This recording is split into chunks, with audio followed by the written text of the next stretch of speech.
Good morning Pilipinas and good morning world sa ating mga kabayang OFW at mga kabayan natin na nandyan sa Pilipinas. Mapagpalang araw sa ating lahat. Sana kailan tayo dyan, magandang ating gising at saka kondisyon po ang ating umaga. Mga kabayan ko, lagi itong i-remind sa inyo araw-araw na sana every morning mag-pray tayo sa ating Panginoon. Magpasalamat tayo na ngayong araw gumising ka pa, huminga ka pa at saka napanood mo ang vlog ni Sir Ivan. Okay?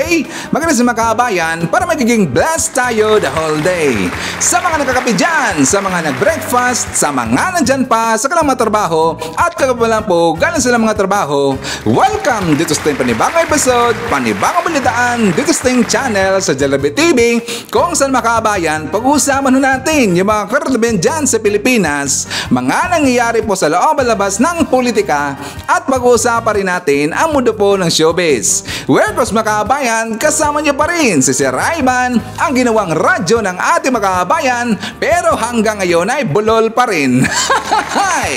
Sa mga kabayan, isa po sa pag-uusapan ngayong araw yung kaguluhang nangyayari doon sa market. Kasi alam po natin, kahapon inimplement na po mga kabayan at nag-start na po yung EO39 na kung saan merong price cap ceiling ang mga bigas na dapat po hindi lalampas ng 45 pesos mga kabayan. Kung meron man ditong nag-blockbuster po ng mga market kasi nga dinumog sa mga kabayan na mga mamimili kasi nga siyempre nag-take advantage sila kasi nga mababa na yung presyo ng bigas mga kabayan. Pero meron din po itong nagreklamo kasi nga sabi nila napilitan lang daw sila mga kabayan kasi nga para ayaw nila na makulong po or magmulta dito mga kabayan. Ang problema dito dahil nga dahil po sa inimplement na po yung EO39, meron din po ditong kontra mga kabayan. Yes, ayaw nila na magtinda. Sabi pa nga mga kabayan, mas gusto nila na umuwi po at saka matulog kaysa magtinda na malugi sila mga kabayan. Ang problema kasi dito sa mga ibang mga reporter, hindi kasi nila in-explain po na tutulungan sila yung mga retailer mga kabayan, yung mga malilit na mga retailer yung mga malilit po na mga retailer na bibigyan sila ito ng suporta ng gobyerno natin or bibigyan sila ito ng ayuda mga kabayan. Yan po ang problema ng taga-reporter, hindi nila kasi in-explain ng mga kabayan. So nagkagulo po.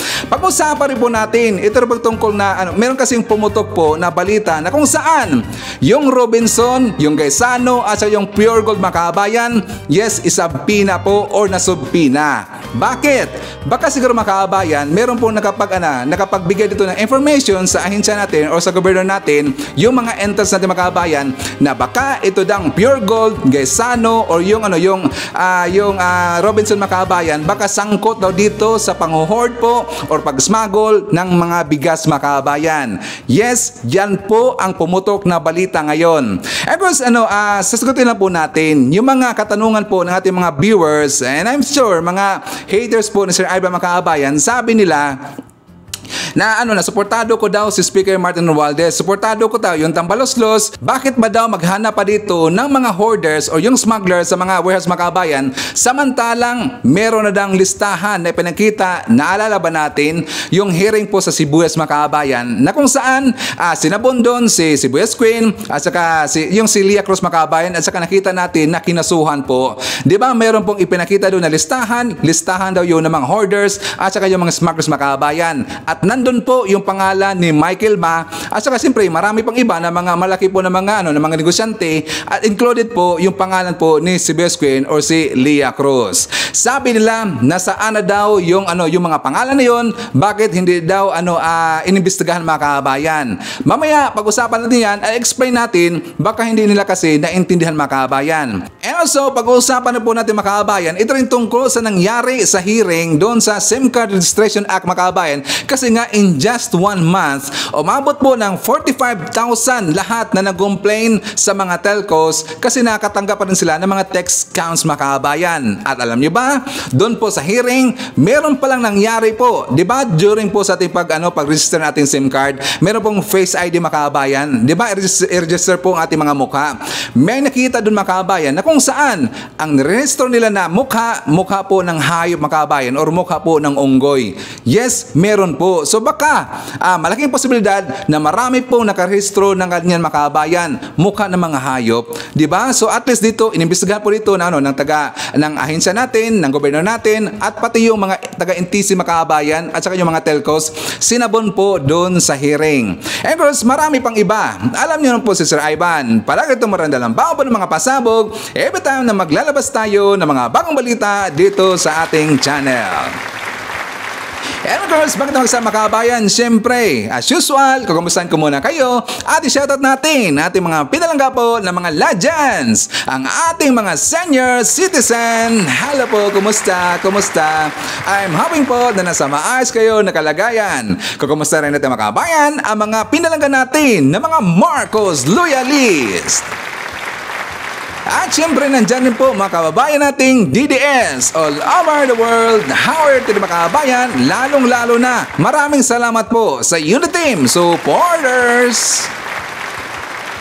And of course, thank you so much sa mga returning viewers, mga solid supporters ni Sir Ivan, mga suki dito sa ating channel. Thank you so much. Maraming salamat po sa mga viewers na hindi nag-skip ng ating mga commercials. Thank you so much. At siyempre, i-welcome rin po natin mga kababayan ang ating mga new subscribers, mga bagong pasok dito sa ating channel. Welcome to the family and thank you po for appreciating our channel.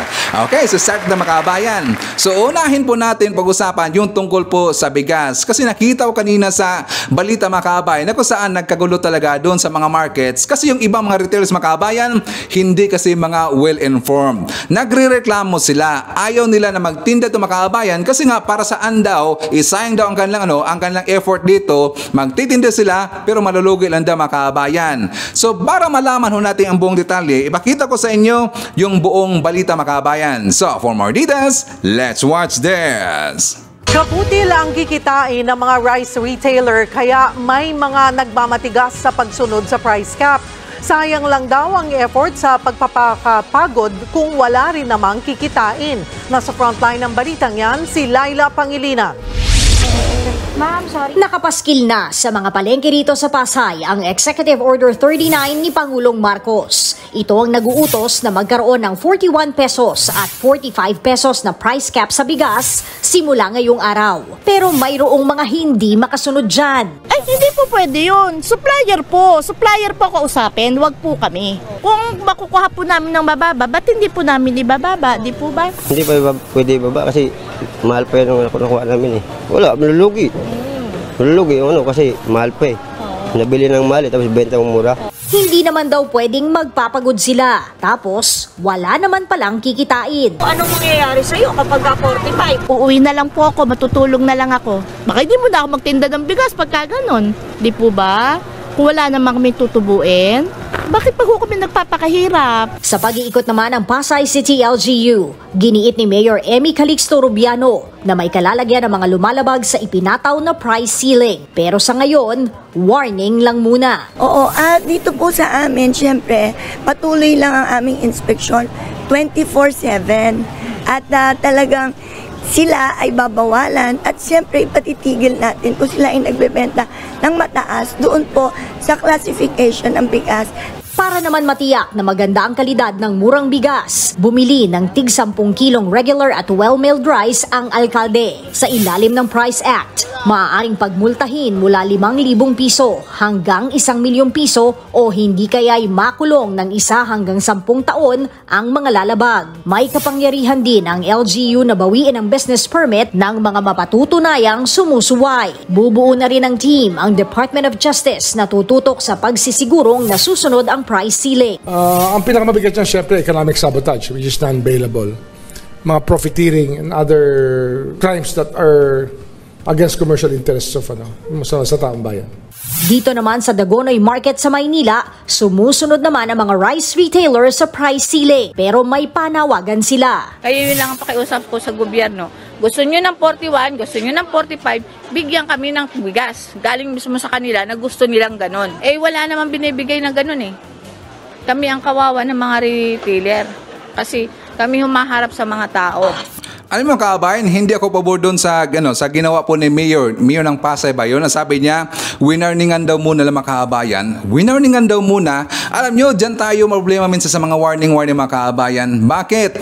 Di ba, ang gagawin po sana dyan ng taga-LGU, nung nagbigay na po ng mandato si PBM, yung EO39 mga kaabayan, dapat ang ginawang trabaho dito ng taga-LGU, naglibot-libot kaagad, pupuntahan nila lahat po yung mga retailers mga kaabayan. At saka maglagay sila doon ng mga letters or yung mga any notifications po or pwedeng mabasa nila ng mga tarpaulin na kung saan dapat on that day, dapat mag-start na po na hindi po lalampas ito ng 45 pesos yung bigas na wheel meal mga kaabayan. Diba? Ganun po dapat sana ang gawin po ng taga-LGUs. Baka siguro na mga kaabayan, baka nabigla siguro, hindi nila alam kasi hindi po natin masisisi po yung mga retailers na napaka-busy nila, wala silang time po dito na manood po ng mga balita mga kaabayan. So dapat ang umaksyon dito sa ang tauhan po ni Mayor o yung si Mayor mga kaabayan. Dapat hindi siya naglibot-libot po. Sorry po Mayor ha. Sana hindi ka po naglibot-libot on that day kung saan in-implement na po yung EO39. Dapat advanced thinking tayo, yung mindset mga kaabayan. Diba? Katulad din po ng mga ginagawa po na meron tayong pa-promo. Yung ganon, diba? Ang promo, napaka-advanced nga na magbigay niyan. How much more yung batas na mga kaabayan? Diba? Sana binigyan na, ilang araw na ba na nagbigay dito ng mandato si PBM? Diba? At least nagawa na kaagad ng way yan na para mapaabot ito kaagad sa mga retailers yung batas po ng EO39 mga kaabayan. Dapat ganon. At saka sayang po doon kay nanay o si Manang mga kaabayan na sabi niya matulog na daw siya, away siya kaysa malugi daw ang kanyang paninda mga kaabayan, yung bigas. Hindi ba nila alam na bibigyan sila ito ng 15,000 pesos mga kaabayan na ayuda galing po sa DSWD. Ngayon, meron po akong naisip mga kaabayan, bakit ginawa po ito ng gobyerno na kung saan na magbibigay sila ito ng ayuda po sa mga retailers mga kaabayan, at bakit rin kukunin po ng taga-DTI yung mga logbooks or yung mga proof na mga kaabayan, proof of purchase doon po sa mga retailers. Explain natin yan mamaya, pero disclaimer lang po, disclaimer, once na babanggitin ko na po yung aking idea mga kaabayan dito po sa mga retailers or dito po sa mga traders, huwag nyong i-assume kagad na ito po ang gagawin ng taga-gobyerno sa inyo. Okay? So, but for that mga kaabayan, ipapakita ko muna sa iyo kung paano ba yung proseso na ibigay po ng ayuda ng taga-DSWD doon po sa mga maliliit po na mga retailers mga kaabayan, para klaro po lahat sa mga retailers at saka yung mga maliliit po ng mga retailers mga kaabayan. So, for more details, let's watch this. Kaya, eto na. Tama-tama, nandito na po yung isa sa mga cabinet secretarying patuloy na tumutulong sa ating Pangulo, walang oras, tuloy-tuloy at magbibigay nga ng ayuda sa mga retailer. Narito na po si Secretary Rex Gatchalian ng Department of Social Welfare and Development or DSWD. So ganito, doon na tayo tumuloy sa issue ho ng kayo ang inatasan ng Pangulo, isa sa mga sekretary na aalalay daw po para magbigay ng ayuda sa mga retailer. Alam mo naman, implementation po ng Executive Order number 39. Paano po ang galaw ng inyong opisina dito? Well, ilagay ko muna sa konteksto, Mike, para maintindihan ng mga nakikinig. Una, alam naman natin dahil sa EO39, meron talaga tayong mga rice retailer na maliliit na rice retailer na nakabili ng mahal na bigas pero ngayon mapipilitan ibenta ng mura. Ngayon, yung kanilang sakripisyo, tutumbasan naman ng pamahalaan sa utos ng ating Pangulo na papalitan naman natin para hindi sila malugi. Kaya ang gagamitin na behikulo dito o programa, yung Sustainable Livelihood Program ng DSWD. Itong programa na to, matagal na programa na to ng DSWD. Mainstay program to, hindi lang to nilikha para dito, kundi araw-araw, marami tayong tinutulungan ng mga informal na mga negosyante na gusto maghanap buhay. Binibigyan natin ng livelihood grants na 15,000 kada negosyante. Ngayon, itong SLP o Sustainable Livelihood Program, nagamit rin to noon nung nagkaroon ng lockdown, nung nagkaroon ng Marawi Siege, nung nagkaroon ng Boracay Cleanup. Ginamit ito para matulungan yung mga maliliit na mga negosyante na hindi mabura yung kanilang kapital sa hindi inaasahang pangyayari. So ngayon naman, naatasan tayo ng Pangulo na gamitin ito para sa mga rice retailers na maliliit na nakabili ng mahal na bigas na ngayon ibebenta sa murang halaga. So ano ang proseso? Nautusan ang DTI, Trade and Industry, ang Department of Agri na suriin na ang listahan ng mga rice retailers. Kailangan matukoy sino ba ang maliit na rice retailer. Ma-define muna yon. Pangalawa, ano yung proof nila na nakabili sila ng mataas na bigas? So, kailangan magpakita ng resibo, di ba? Tapos, pagka nasuri na yung listahan, ipapasa ng DTI sa amin at kami, Mike, anytime we can start the payout. Ayun. Magkano more or less po ang magkano yung do sa legitimate na retailer nangangailangan ng ayuda? Mike, at this point, inaayos pa ng DTI yung mekanismo kung ano ba yan, pantay-pantay o mas malaki mas maraming inventaryo. So, hayaan muna natin sila na mag-ayos.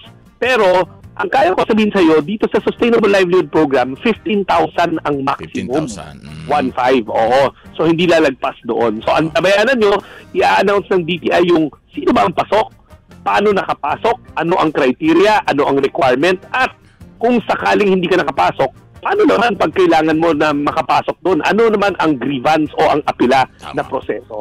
Maganda po ito, Secretary, pero hindi naman po tayo nangunguna, idea lang, suggestion lang. Siguro ang DTI ay bumaba sa market, sa mga public market kasi nandoon yun. Mike, kagabi, kausap ko yung DTI na USEC in charge. Yun ang ginawa nila kahapon. Good.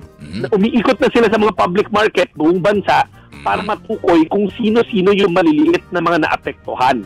Pangalawa, tinanong na rin ng Pangulo, na utusan din ng Pangulo ang DTI at ang Department of Agriculture. May mga samahan kasi yan eh. Yes. May mga Retailers Association na makipag-ugnayan para makuha rin yung listahan ng kanilang mga membro na apektado. Okay. Ganito naman, Secretary, pasintabi na po, baka, huwag naman sana, pero baka sakaling gawin nyo kasi hindi pwedeng tumigil tayo sa pagkain. Kanina umaga dapat may murang rice na.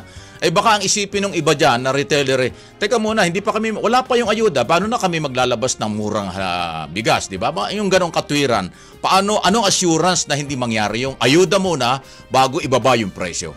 Well, the executive order took place already. Kahapon katabi ko nga si Secretary Abalos dun sa meeting kay Pangulo at sila naman sa DTI at ang mga local government, DILG at ang local government units naman ang nagpapatupad. Correct. Kasi dito sa Valenzuela, si Mayor naman kasama ng DILG ang nagpapatupad na pasigurado na yung mga public markets ay sumusunod doon sa executive order. Well, malaking pera po ito, more or less. Pwede ho ba niyong mabanggit? Kasi kung 15,000 ang pinakamaliit, sa dami ng... Pinakamalaki yun. Pinakamalaki pala, I'm sorry. So, more or less, magkaanong budget po yung nilaan dito? Well, wala pa kasi kailangan natin makuha yung estima. Pero ang utos ng Pangulo, yung lahat ng pondo ng DSWD, gawing available para sa programa na. Hindi kaya Secretary maging maulit na madoble ito kasi alam ko ang Office of the Speaker meron din plano na maglabas ng 2 bilyon para din dito sa isong ito. Hindi, nakikipag-usap kami sa kanila.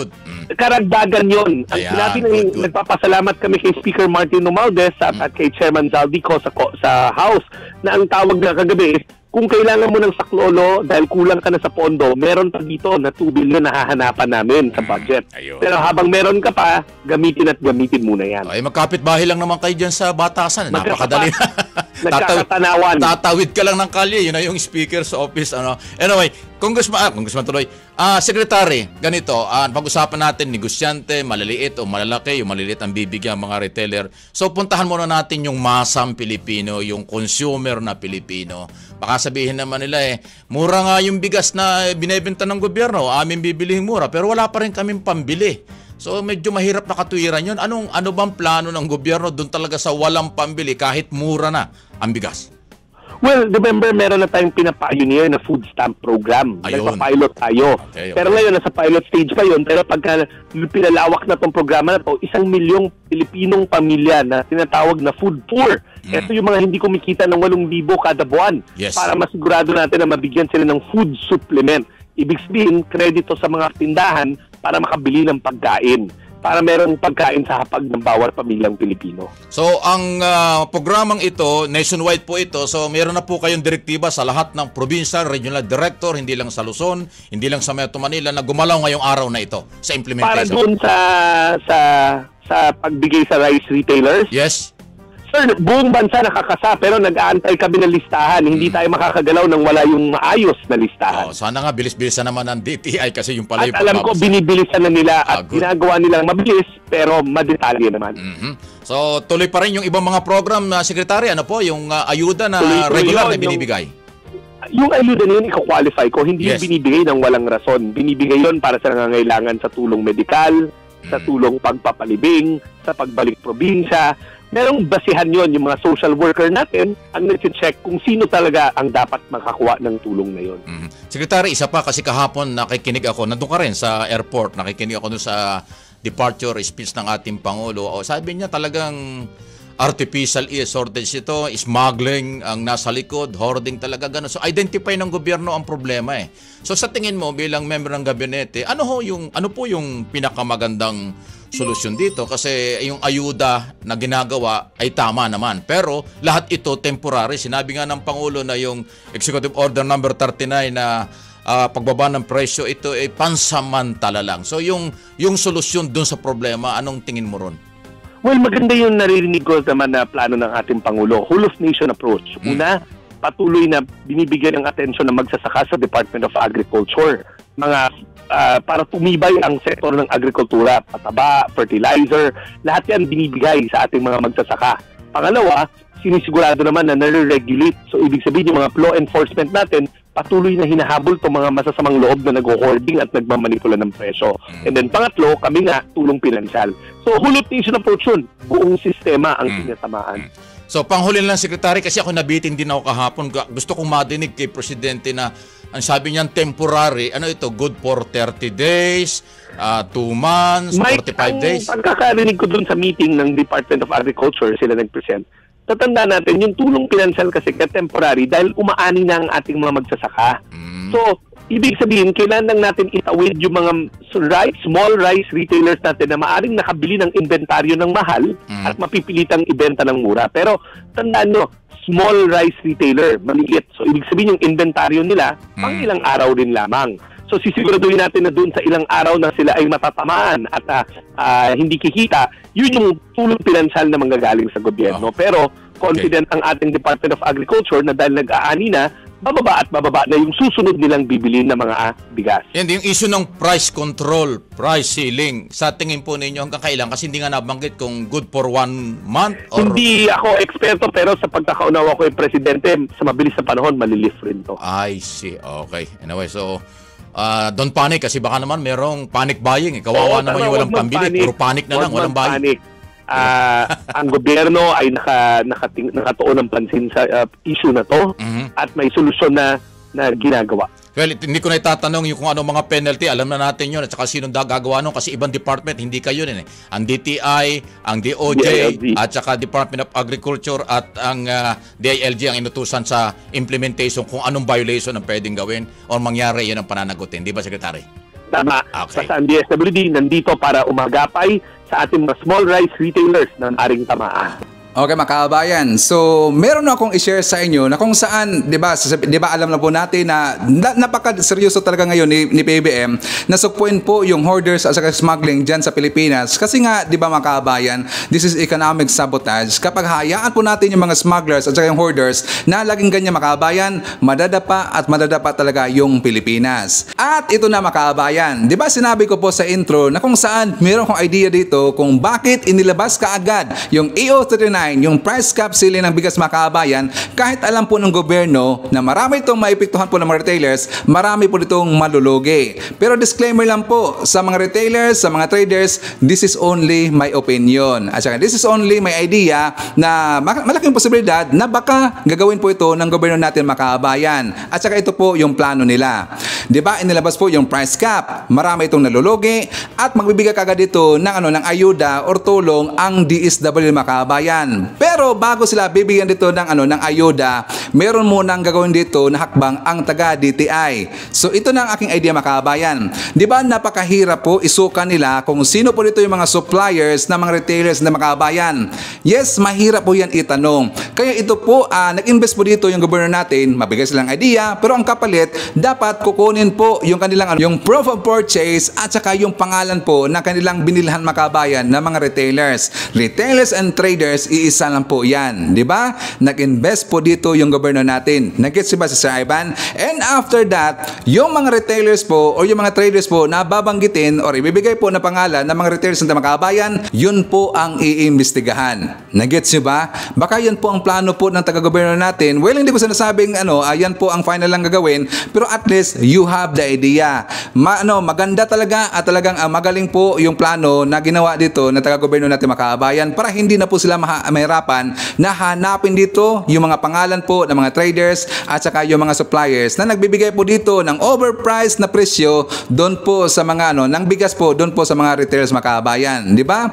Maganda po ang plano ng gobyerno natin. So anyways, sasagutin nila po natin. Alam nyo, marami kasi nagtanong sa akin at nagsabi sa akin, bakit hinahanap pa daw nila yung ibang mga hoarders, mga smugglers na samantalang meron na daw ditong listahan po si Senator Raffy Tulfo doon po sa Kongreso Makabayan na binanggit nila kahit doon po si Michael Ma, di ba namanggit Makabayan, at bakit daw tinapos agad at hindi na natuloy yung hearing na yung Makabayan, bakit hindi daw tinawag lahat yung mga nandun sa listahan. Yung listahan ng Makabayan para sa Makabayan ko na hindi po nakakaintindi, hindi ibig sabihin na nandun kasi sa listahan guilty ka na Makabayan or isa ka ng hoarders or isa ka ng smugglers. Yung listahan na yun, mga malaking businessman ho yun. At may posibilidad rin, baka rin po ang iniisip dito ng gobyerno natin, baka nag-hoard sila dito or nag-smuggle sila dito ng mga produkto Makabayan. Yun po. So dahil wala sila mga konkretong ebidensya sa mga tao na yon, aside from doon po kay Leah Cruz or si Sibuyas Queen Makabayan, so ang the rest, wala, hinayaan lang po Makabayan kasi wala nga konkretong ebidensya. Merong term niya Makabayan na kung saan babanggitin ka in public, pero it doesn't mean parang ikaw yung gustong pasasagutin to Makabayan. Katulad po ng ginagawa po nila ni Montulfo, ang ginagawa po dito ni Maharlika na babanggitin nila ng pangalan, pero ang gusto nilang pasagutin Makabayan, yun pong binanggit nila na pangalan. Parang ganun, parang nakalimutan ko ng term yan But anyways, yun po ang klarong explanation. Wala kasing konkretong ebidensya Makabayan. Hindi naman kasi ebidensya yung nakasama mo lang sa picture, si Michael Ma nakasama po ni Felisa, si Michael Ma kasama po ni FPRRD sa pictures Makabayan. It doesn't mean masangkot na po sila ito sa hoarding Makabayan. Di ba? Malaking negosyante lang po si Michael Ma, but it doesn't mean na siya po smuggler to or hoarders. Okay? So sana naintindihan na po natin. But anyways, meron pong ginawa po na another po dito na investigation Makabayan doon po sa House of Representatives na kung saan hindi po dumalo yung Gaisano, yung Robinson at saka yung Pure Gold Makabayan. So yun po sa balita. Mabasahan ko lang po. Pure Gold, Robinsons, Gaisano, Power Plant Mall, ipinasabpina ng House Panel. Bakit? Babasahin ko lang Makabayan yung balita para meron po tayong konteksto. Inaprubahan ng House Committee on Agriculture and Food ang pagpapalabas ng sabpina laban sa Pure Gold, Robinsons, Gaisano at Power Plant Mall na nabigo o manong dumalo sa pagdinig kaugnay ng hoarding at price manipulation ng sibuyas. Sa pagdinig nitong Martes, sinabi ni Chairperson ng committee na si Quezon Representative Mark Enverga na nagpadala ng imbitasyon sa mga ito 2 linggo na ang nakakaraan. Unfortunately, sabi niya, today wala pong dumating. Nagpahayag naman ng pagkadismaya si House Deputy Majority Leader ACT-CIS Representative Erwin Tulfo sa hindi pagdalo ng mga nabanggit na supermarket. So bakit nga pala sila inimbita Makabayan? Ang basa ko dito, meron po ditong nakapabigay po ng information yung intel natin na baka isa rin po itong Pure Gold, Robinson at saka yung Gaisano Makabayan na baka kasangkot dito sa hoarding or smuggling po sa mga burtoklo natin, agriculture dyan sa Pilipinas. So kaya sila inimbita Makabayan pero hindi sila sumipot, kaya nagkaroon sila ito ng sabpina para ipatawag sila sa next po na hearing Makabayan. At yan po talaga kaabang-abang kung bakit sila nasangkot dito or napatawag do Makabayan, di ba?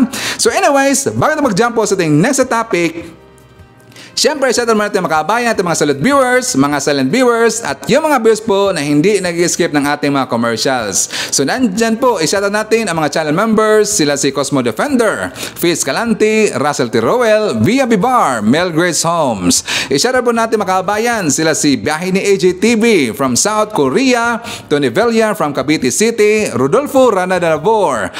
Shout out sa pamilya ni Ma'am Shi Armino from Binangunan, Rizal. Hi to to Rovel Ferrer Official. Hi to Jelen Quezon, Roy Pahila. I-shoutout natin si Ryan, Carclia, Sensitive Beer, Redler, Trexie, Lily, Carmen, Judy, and Red One. Hi to Little One. Nandyan po si Jay Cabal, Ma'am Lentek, Ma'am Self, Mami Chacha, Mami Lo, Tita S, Caitlin, Tatay Amik, and Tatay Jackfords of Jackfords family. Yan sa makabayan, shoutout po natin si Seferino Artates. Hi to Boying Artates from Virginia, USA.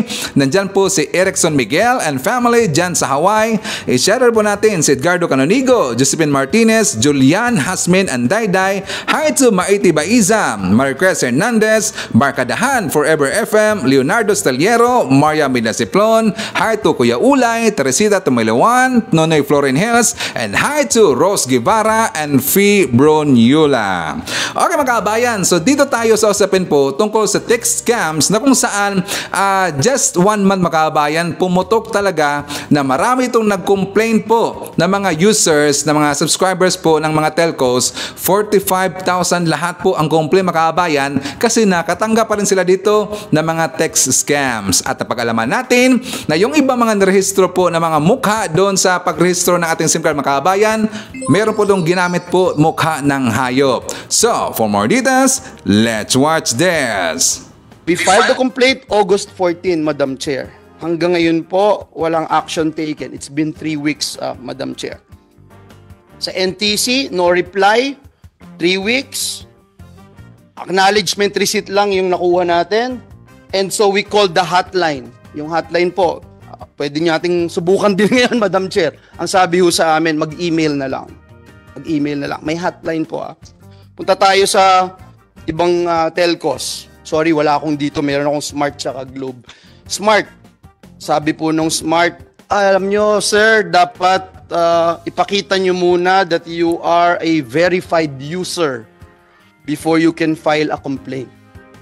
Globe. Ang nakuha po namin sa Globe, ito. Your report was successfully submitted. Last almost 3 weeks na din po. Nakalagay lang po, they will act on it. But I don't know what's gonna happen, Madam Chair. Ang point ko lang, Madam Chair, is that when we passed this law, we wanted to ensure that there's a provision on user-friendly reporting. But unfortunately, kung tayo nga nabibiktima, how much more yung mga maliliit nating kababayan. So I hope, Madam Chair, we do something about this. Ano ba yung problema? We wanted to help wala kaming gustong i-single out any entity, even telcos, especially yung mga kasamahan natin sa gobyerno. What funds do you need? How much do you need in order for you to be more effective? We're ready to help. I mean, andito na kanina, Senate President, yung leadership, si Senator Grace, Senator Win, both vice chairpersons of the Senate Committee on Finance. So, whatever you need, we are here to help. Kaya lang, pagka yung binabanggit ni Senator Sherwin kanina, makikita natin, unggoy na nakangiti sa atin, niloloko tayo. Napakasakit parang yung nabalitaan natin, Madam Chair, di ba yung sa LTO, yung isang bulag na basta na lang nakakuha ng lisensya para mag-drive na without undergoing anything. Parang ganun din yung nakita natin dito. So, it pains me a lot na ito, ginawa natin yung trabaho natin. Now, we're doing our job now as and trying to function our yung oversight function ng ating institusyon. Ito na ngayon yung ginagawa po natin. Again, we wanted to help. Please help us help you and help our country, our countrymen and people. Thank you, Madam Chair.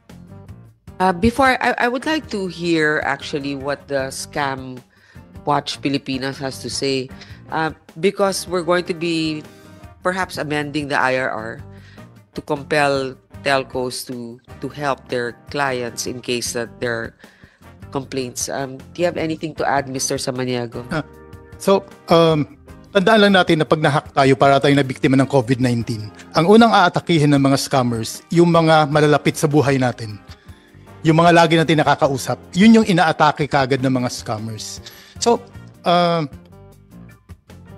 sa loob ng isang oras, ang paghinga natin 22,000 times. Humihinga tayo ng 22,000 times. Last year, na-detect na cyber attack sa buong mundo is 39 million. So ibig sabihin, isang araw 107,000 times at sa isang oras, sa bawat paghinga natin, merong 5 cyber attack na nangyayari sa buong mundo. At ang Pilipinas ang second most attacked country sa buong mundo. So ang mga may mga suggestion ang Scam Watch Pilipinas gaya ng increase the penalties gaya nga ng sabi ni Senator Gatchalian. Kasi pag worth it yung penalty, ang mga gagawin ng mga scammer tuloy-tuloy ang paggawa nila. Pangalawa, we stand with the CICC Executive Director Alexander Ramos when he said, "Do not compromise your identity by allowing cyber criminals to use you as a digital money mule." Kasi ang ginagawa, parang yung mga SIM cards na nangyari yung nakuha dun sa Pasay na raid, 26 to 28,000. Marami doon naka-register using legal means. Kasi ngayon po, walang limit kung ilan yung pwede mong i-register na SIM card. Basta nag-comply ka doon sa batas, nag-comply ka doon sa requirements. Kaya kailangan we need to work with the telco to improve fraud detection and prevention measures. Kasi nga walang specific limit. Siguro sa kanila na to dapat, meron tayong specific limit. We also urge the public to be vigilant and to never give out personal information. Lagi na natin doon pinaalala. Ang isang importante na sana mangyari, we urge the banks, we urge the e-wallet services and other financial institutions to provide dedicated human customer support for reporting scams and fraudulent activities. May nangyari po na isang OFW, tumawag siya kasi alam niya na scam siya. Nabawasan yung bangko niya, yung laman ng e-wallet niya. Sabi sa kanya, please wait. At nakinig siya sa elevator music ng 2 oras. At nakikita niya na babawasan yung pera niya. Umiiyak siya kasi nga pangpagamot ng nanay niya yun, nasa Saudi siya. So bakit walang tao dun? Bakit elevator music? So, in addition to this point, we propose including digital literacy in cyber hygiene as a curriculum for elementary and high school students to protect the next generation against cybercrime. We must start nurturing the cybersecurity culture and mindset for the next generation. We also strongly recommend that the various sectors vulnerable to cyber fraud must undergo digital and financial literacy training. Kasama po dito ang OFW, mga teachers na laging tinatarget, at mga SMEs. So it's crucial to recognize that the fight against scams in the Philippines is not just a legislative or government issue. It's a community concern. Ang pag-atake po sa cybercrime ay shared responsibility. Gobyerno, private institutions, saka individual. Dapat turuan natin ang mga tao paano labanan ang cybercrime. Through joint efforts, we can aim for better laws and more informed and cautious public, making it increasingly difficult for scammers to operate. Pahirapan naman po natin ang mga scammers. As we advance in the digital age, our strategies to combat scam must evolve in tandem. Only through multi-layered cooperative efforts can we hope to stem the tide of these criminal activities and ensure a safer digital space for Filipinos. The need for immediate collective action could not be more urgent, as each delay only grants scammers more opportunities to victimize and undermine the security of the Filipinos. Okay, thank you, Mr. Samaniego. Actually, we do agree with your statements. And it's very important for us to realize experiences like, for example, of this OFW na nakikita niya, pababa ng pababa, walang kausap. So, yun na naman, walang kausap. I think the telcos can afford to have the human support available, especially because I think they're making quite enough from their business. But then, I have a question. Kasi nga, yung sinasabi natin, increase the penalty, increase the penalty. I think aside from increasing the penalty, we should actually be able to hold somebody liable, to penalize somebody. Katulad yan, 27,000 SIMs yung nakuha dun sa Ravendell ba yun? Ravendell. Pero, ngayon nakatago sa vault. Hindi ba natin pwedeng Hanapin lahat yon. Sino mga may-ari ng mga SIM na yon at kasuhan natin. O kaya imbestigahan, paano ba napunta dyan yung SIM mo? Kasi kung nasa vault lang yon, yung 27,000 na yon, nakaligtas yon. So can we do that? You think we can file cases at DOJ? For the Office of the Cybercrime, pursuant to Section 12 Rules and Regulations implementing RA number 11934, the Office of the Cybercrime already issued subpoena, Madam Chair, to determine the status of the registration of the SIM cards which were seized during the implementation of the search warrant in Pasay. Okay, subpoena addressed to? PT is, Madam Chair. So, sa kanila? Public Telecommunications Entity. Okay, have they responded? Have they given you a timeline? They already acknowledged, Madam Chair. Ayan na naman, acknowledge. Can you give them a deadline that you need to be able to respond and give us information within a week? Madam Chair, we actually gave them 7 working days to comply with the subpoena. For now, we've received an appeal from SMART because this particular PTE has garnered the most number of SIM cards found in Rivendell. So they asked for reconsideration for another 15 working days. How about Globe? They also acknowledged the... Pero wala pa rin. We're still within the 7 working day period. Within 7 Yes. days. Okay. So, Committee Secretary, take note of this. So, give us the deadline of when they're supposed to submit. Because it doesn't matter even if sabihin na habang buhay kang ikukulong, kung hindi naman na-i-implement kasi nga hindi hinuhuli, I'm telling you, even if the penalty is just 100,000, especially for people who are in dire need to sell their information, 100,000 will scare them. So kung mapakita yan, mabalandra yan sa TV na ito yung mga kasama dito sa 27,000 na nagbenta ng kanilang impormasyon, ganito ang mangyayari sa inyo, medyo mas mapipigilan yung iba. Sampulan natin ito. I think this can be more than all the text reminders that you're sending. In the news, if they see that somebody is actually convicted because they sold their information, that will be an effective deterrent. Maybe not completely, but somehow it will help. Okay?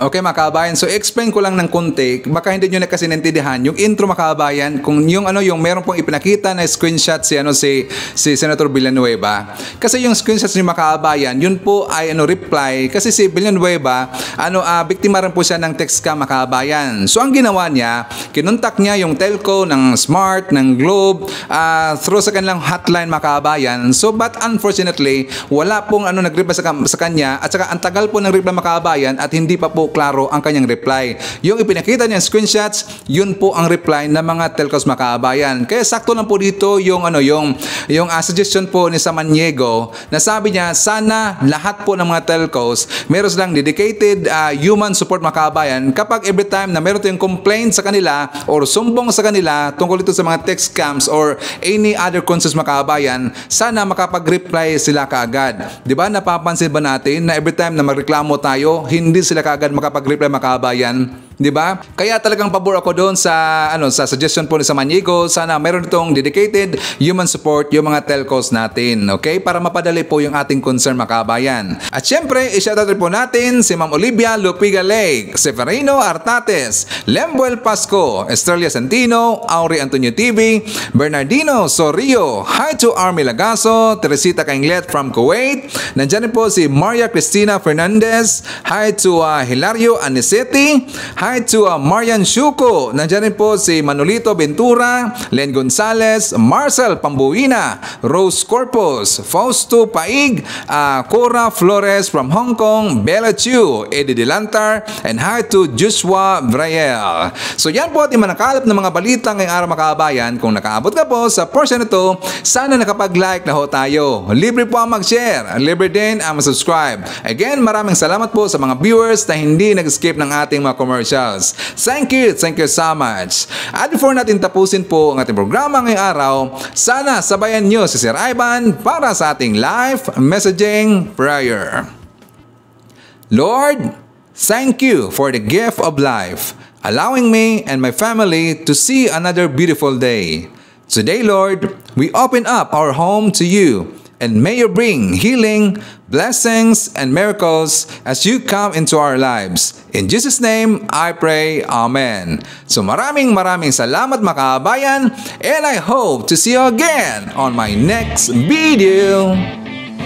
BBM Sara, BBM Sara, pagkakaisa patungo sa ginhawa. BBM Sara, BBM Sara, para sa kinabukasan naming mga bata. BBM Sara, BBM Sara, walang imposible na kapag nagsama-sama. BBM Sara, BBM Sara, ang presidente at ang bisi na mahal ang mas.